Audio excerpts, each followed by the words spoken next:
दोस्तों temperature coefficient का मतलब होता है कि टेम्परेचर बढ़ने के साथ किसी डिवाइस का रेजिस्टेंस का घटना या बढ़ना।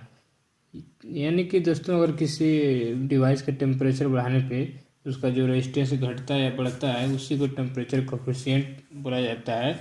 इसको 0 डिग्री सेंटीग्रेड से 100 डिग्री सेंटीग्रेड के बीच में कैलकुलेट किया जाता है।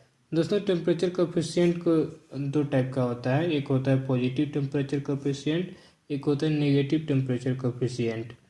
तो दोस्तों टेम्परेचर कोफिशिएंट को अल्फ़ा से डिनोट किया जाता है, यानी कि इसको अल्फ़ा से हम लोग कोई फार्मूले में जब कुछ कैलकुलेशन किया जाता है तो इसको अल्फ़ा से ही डिनोट किया जाता है। दोस्तों 0 डिग्री सेंटीग्रेड से 100 डिग्री सेंटीग्रेड के बीच एवरेज रेजिस्टेंस और टेम्परेचर का जो रिलेशनशिप होता है उसी को टेम्परेचर कोफिशिएंट कहते हैं। चलो दोस्तों अब आपको बताते हैं कि टेम्परेचर कोफिशिएंट निकालने का फार्मूला क्या होता है।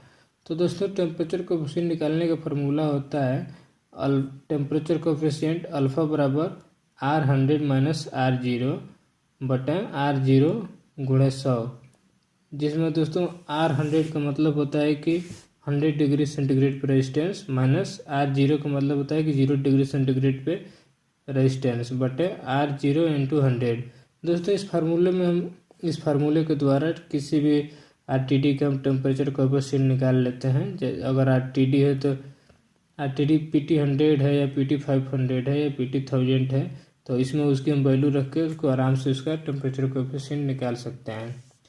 तो दोस्तों चलिए हम PT100 का जो RTD है उसका एक टेम्परेचर कोफिशिएंट निकालते हैं इस फार्मूले के द्वारा।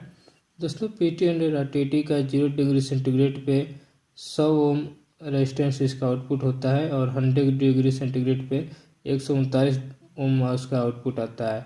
तो अगर इसको हम फार्मूले से निकालें तो अल्फ़ा बराबर R100 माइनस R0 यानी कि 139 माइनस 100 बटा 100 गुणे 100। अगर दोस्तों इसको हम कैलकुलेट करेंगे तो फाइनली आ जाएगा 0.00391। इसको हम ओम पर डिग्री सेंटीग्रेड में निकालते हैं।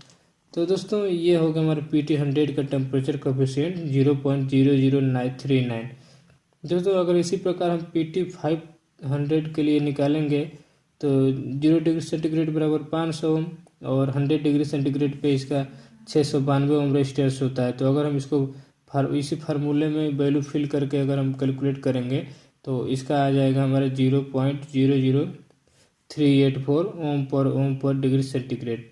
दोस्तों सेम इसी प्रकार से हम PT1000 का भी निकालते हैं। PT1000 के लिए 0 डिग्री सेंटीग्रेड पे इसका जो रेजिस्टेंस होता है वो 1000 ओम होता है और 100 डिग्री सेंटीग्रेड पे इसका 1385 ओम रेजिस्टेंस होता है। तो दोस्तों इन्हीं दोनों वैल्यू को अगर हम फार्मूले में रखेंगे तो इसका जो टेम्परेचर कोफिशिएंट आता है वो 0.00385 ओम पर डिग्री सेंटीग्रेड आता है।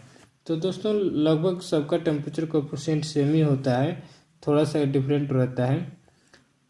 तो चलिए दोस्तों बात करते हैं कि रेजिस्टेंस से टेम्परेचर की वैल्यू कैसे निकालते हैं। तो दोस्तों रेजिस्टेंस से टेम्परेचर का वैल्यू निकालने का एक फार्मूला होता है RT बराबर R0 ब्रैकेट में 1 प्लस अल्फ़ा T। तो दोस्तों इसमें R0 का मतलब होता है रेजिस्टेंस एट 0 डिग्री सेंटीग्रेड और RT का मतलब होता है resistance of RTD at temperature T और अल्फ़ा का मतलब होता है टेम्परेचर कोफिशिएंट जो कि 0.0038 होता है। तो दोस्तों अगर मान लीजिए हमको किसी RTD का आउटपुट 140 ओम हो और उसका हमको टेम्परेचर निकालना है तो कैसे निकालेंगे। तो चलिए इस फार्मूले के द्वारा हम निकालते हैं कि 140 ओम अगर किसी RTD का रेजिस्टेंस आ रहा है तो उसका टेम्परेचर कितना होगा। तो दोस्तों चलिए फार्मूले में रखते हैं RT बराबर R0 ब्रैकेट में 1 प्लस अल्फ़ा T। दोस्तों देखिए अगर हम इसमें वैल्यू रखेंगे तो 140 बराबर 100 R0 की वैल्यू है 100 और RT का मतलब 140 जो आउटपुट आ रहा है। तो 140 बराबर 100 ब्रैकेट में 1 प्लस अल्फ़ा T यानी कि 0.0038 T।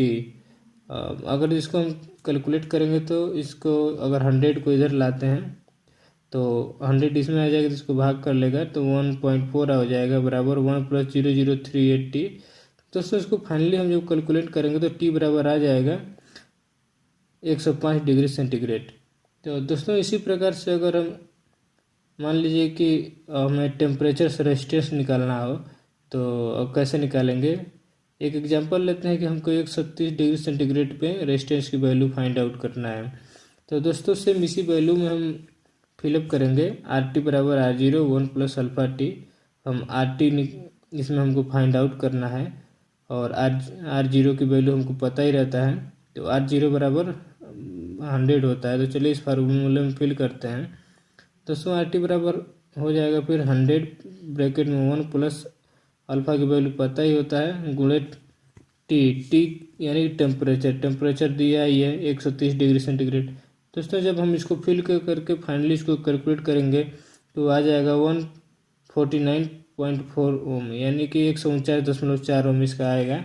तो दोस्तों आप इस फार्मूले के सहारे आप रेजिस्टेंस से टेम्परेचर या फिर टेम्परेचर से रेजिस्टेंस दोनों फाइंड आउट कर सकते हैं। तो दोस्तों चलिए अब आपको बताते हैं कि बहुत सारे जो लोग होते हैं वो टेम्परेचर से रेजिस्टेंस से टेम्परेचर की वैल्यू निकालने के लिए एक शॉर्टकट तरीका अपनाते हैं कि जो रेजिस्टेंस आउटपुट आता है उसमें से 100 घटा के उसके बाद जो वैल्यू आती है उसमें 2.59 या फिर 2.6 से मल्टीप्लाई कर देते हैं। लेकिन अधिकतर लोगों को पता होता नहीं है कि ये 2.59 या फिर 2.6 आता कहाँ से है, कैसे आता है। बस हम मल्टीप्लाई कर लेते हैं, लेकिन जब कहीं पूछा जाता है तो हमें पता नहीं रहता है। तो चलिए हम आपको बताते हैं कि 2.59 या 2.6 आता कहाँ से है। दोस्तों PT100 RTT में 0 डिग्री सेंटीग्रेड पे 100 ओम रेजिस्टेंस आता है और 100 डिग्री सेंटीग्रेड पे 139 ओम रेजिस्टेंस इसका आता है। यानी कि 0 से 100 डिग्री सेंटीग्रेड के बीच में टोटल 39 ओम का रेजिस्टेंस वेरी करता है। तो दोस्तों इस प्रकार मतलब R100 यानी कि 100 डिग्री सेंटीग्रेड पे हो जाएगा 139 ओम और R0 के बराबर 100 ओम। तो अगर हम R100 माइनस R0 करेंगे तो यानी कि 139 माइनस 100 बराबर 39 ओम। तो दोस्तों इसको हम बोल सकते हैं कि 39 ओम बराबर 100 डिग्री सेंटीग्रेड।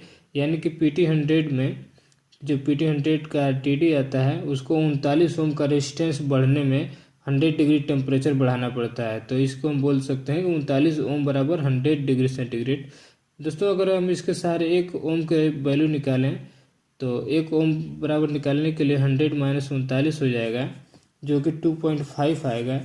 तो दोस्तों यही जो 2.5 की वैल्यू होती है वही 1 ओम की वैल्यू होती है, जो कि हमको अगर हमको 1 ओम का रेजिस्टेंस 1 ओम रेजिस्टेंस की वैल्यू पता रहेगा तो हम आसानी से कितना भी ओम हो उसको हम मल्टीप्लाई करके निकाल सकते हैं। तो दोस्तों इसीलिए हम 2.5 का इसमें मल्टीप्लाई करते हैं। दोस्तों बात करते हैं 2 वायर RTD, 3 वायर RTD और 4 वायर RTD क्या होता है, इन तीनों में अंतर क्या होता है, 2 वायर का यूज कहाँ करते हैं, 3 वायर का यूज कहाँ करते हैं। दोस्तों RTD सेंसर कई अलग अलग लीड के आधार पर अलग अलग कॉन्फ़िगरेशन में बनाए जाते हैं, लेकिन इनमें सबसे इम्पोर्टेंट सिंगल एलिमेंट और 3 लीड वाला वायर वाला होता है, यानी कि 3 वायर RTD होता है जो कि ज़्यादातर यूज किया जाता है। तो चलिए बात करते हैं 2 वायर RTD के बारे में। तो दोस्तों इसमें एक लीड वायर रेड और दूसरा लीड वायर वाइट कलर का होता है, यानी कि इसमें 2 वायर होते हैं, एक रेड और एक वाइट कलर का होता है। इसका यूज ज़्यादातर वहीं पे किया जाता है जहाँ की एक्यूरेसी की ज़्यादा ज़रूरी नहीं हो, थोड़ा सा वैल्यू इधर उधर एरर भी रहेगा तो भी चल जाए। तो ऐसे जगह पे हम 2 वायर RTD का ही यूज करते हैं क्योंकि ये सस्ता आता है। दोस्तों 2 वायर RTD का कॉन्फ़िगरेशन सबसे आसान होता है, लेकिन दोस्तों 2 वायर जो RTD होता है इसमें सेंसर का जो लीड वायर है उसके रेजिस्टेंस की वजह से इसमें एक्यूरेसी नहीं आती है। 2 वायर RTD में लीड वायर रेजिस्टेंस को कंपनसेट करने का भी कोई व्यवस्था नहीं होता है, तो इसीलिए जहाँ पे हमें एक्यूरेसी की ज़रूरत होती है वहाँ पे 2 वायर RTD का यूज नहीं किया जाता है, तो वहाँ पे 3 वायर RTD का यूज किया जाता है। तो चलिए बात करते हैं 3 वायर RTD क्या क्या होता है। दोस्तों में इसमें एक 3 लीड वायर होते हैं, एक वायर जो होता है रेड कलर का, 2 वायर होते हैं वो वाइट कलर का होता है। 3 वायर सेंसर को एक कंपनसेंट लूप के साथ बनाया जाता है, यानी कि लीड वायर रेजिस्टेंस को बैलेंस करने के लिए एक एक्स्ट्रा लीड वायर कनेक्ट किया जाता है जो कि लीड वायर के रेजिस्टेंस को बैलेंस करके रखता है। तो दोस्तों 3 वायर RTD में सबसे ज़्यादा यूज किया जाने वाला जो टेम्परेचर सेंसर होता है क्योंकि इसकी एक्यूरेसी 2 वायर सेंसर की तुलना में बहुत अच्छा होता है। तो दोस्तों चलिए बात करते हैं एक 4 वायर RTD के। दोस्तों इसमें 4 हमारे लीड वायर होता है, 2 रेड और 2 white. 4 wire sensor measurement technique lead wire के इफेक्ट के बिना ही सेंसर के रेजिस्टेंस को मेजर करने की अनुमति देता है, यानी कि इसमें लीड वायर का जो रेजिस्टेंस होता है उसका कोई भी इफेक्ट नहीं पड़ता है, इसीलिए एक्यूरेसी इसका सबसे अच्छा होता है। लेकिन दोस्तों 3 वायर RTD की तुलना में इसकी एक्यूरेसी थोड़ा सा ही ज़्यादा अच्छा होता है, लेकिन ये महंगा ज़्यादा हो जाता है। 3 वायर की तुलना में बहुत ज़्यादा महंगा होता है और एक्यूरेसी थोड़ा सा ही ज़्यादा अच्छा होता है, इसीलिए ज़्यादातर 3 वायर का ही यूज किया जाता है। दोस्तों इसके अलावा एक और RTD होता है 3 वायर डुप्लेक्स या डुअल चैनल। दोस्तों ये 3 वायर RTD होता है, लेकिन इसमें 2 चैनल प्रोवाइड किए जाते हैं। इसमें 3 वायर RTD के 2 एलिमेंट यूज किए जाते हैं ताकि एक एलिमेंट ख़राब होने पे दूसरा एलिमेंट यूज में आ सके। इसमें टोटल 6 वायर होते हैं। तो दोस्तों ये जिसको हम डुप्लेक्स बोलते हैं या फिर डुअल चैनल बोलते हैं। दोस्तों बात करते हैं कि RTD का रिस्पांस टाइम कितना होता है। रिस्पांस टाइम का मतलब होता है कि सेंस करने के बाद कितना जल्दी फीडबैक देता है। तो दोस्तों RTD का रिस्पांस टाइम जो होता है वो 0.5 से 5 सेकेंड के बीच में होता है। तो ये होता है इसका रिस्पांस टाइम। तो दोस्तों कभी कभी इंटरव्यू में पूछा जाता है कि RTD को पावर सप्लाई कितना दिया जाता है। तो दोस्तों मैं आपको बता दें कि RTD को कोई पावर सप्लाई नहीं दिया जाता है, क्योंकि इसको पावर सप्लाई की ज़रूरत ही नहीं होती है। RTD के लीड वायर के थ्रू हम कंट्रोलर के द्वारा वोल्टेज ओनली पास कराते हैं ताकि कंट्रोलर टेम्परेचर को रीड कर सके। दोस्तों RTD को कोई पावर सप्लाई नहीं प्रोवाइड किया जाता है, क्योंकि RTD जो होता है वो एक्टिव डिवाइस होता है, इसको पावर सप्लाई की ज़रूरत नहीं पड़ती है। लेकिन दोस्तों हमारा जो कंट्रोलर होता है वो कंट्रोलर को रीड कराने के लिए हम RTD के लीड वायर के थ्रू वोल्टेज पास कराते हैं।